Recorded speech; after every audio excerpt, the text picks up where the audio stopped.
Ahmedabad. GST 2.0 લાગુ પડતા બજારમાં જોવા મળી રહી છે રોનક। ઓટોમોબાઈલ સેક્ટરમાં વેચાણમાં વધારો થશે। જીએસટી ઘટાડાનો લાભ સીધો ગ્રાહકોને મળશે। 1500 સીસી એન્જિનવાળી કાર 50,000થી 1 લાખ સુધી સસ્તી થઈ છે।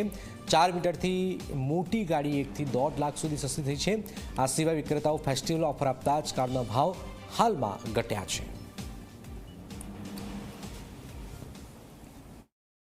માં શક્તિના આરાધનાના પર્વ એટલે કે નવરાત્રિનો શુભારંભ થયો છે અને પ્રધાનમંત્રીએ 15 ઓગસ્ટે લાલ કિલ્લા ઉપર જે જાહેરાત કરી હતી કે જીએસટીમાં રિફોર્મ્સ આવશે, એ રિફોર્મ્સ આવી ગયા છે અને આજે એ નવા જીએસટી લાગુ પડ્યા છે, જેની સૌથી મોટી અસર જો ક્યાંય પડી તો તે ઓટોમોબાઈલ સેક્ટર પર પડી છે। કારણ કે ઓટોમોબાઈલ સેક્ટરની જે ગાડીઓ છે તે જીએસટીના કારણે ઘણી સસ્તી થઈ છે અને લોકોએ તેના માટે પ્રી બુકિંગ કરાવ્યા હતા અને આજે લોકો ડિલિવરી પણ લઈ રહ્યા છે। આપણી સાથે જોડાયા છે બલજીતભાઈ બગ્ગા સર, તેમની સાથે વાત કરીશું।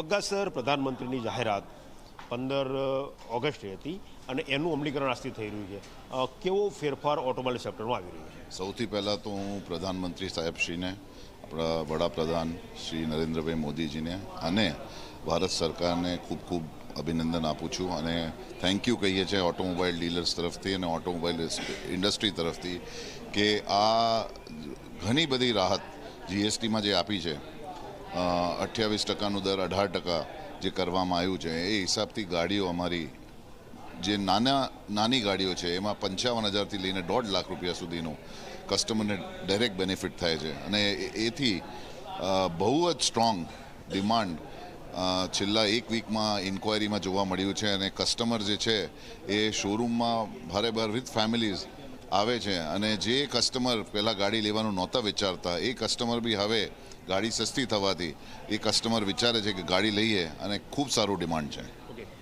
જ્યારે પ્રધાનમંત્રીએ જાહેરાત કરી કે આવી રિફોર્મ્સ આવવાની છે, તો જે તમારું જે માર્કેટ છે તો સ્ટક થઈ ગયું છે, કારણ કે લોકો રાહ જોતા હશે, બુકિંગ કરાવવા આવતા છે, ઇન્ક્વાયરી કરતા છતો રાહ જોતા છે, કેવા પ્રકારની ઇન્ક્વાયરી વધી અને આ દિવાળી નવરાત્રિનો તહેવાર કેવો રહેશે? તો જનરલી બી શ્રાદ્ધ પક્ષમાં લોકો ઇન્ક્વાયરી કરતા હોય છે પણ ડિલિવરી નવરાત્રિમાં દેતા હોય છે। આજથી શુભ નવરાત્રિની શરૂઆત થાય છે અને મા દુર્ગાના આશીર્વાદથી બધા ઘરે ગાડીઓ લઈ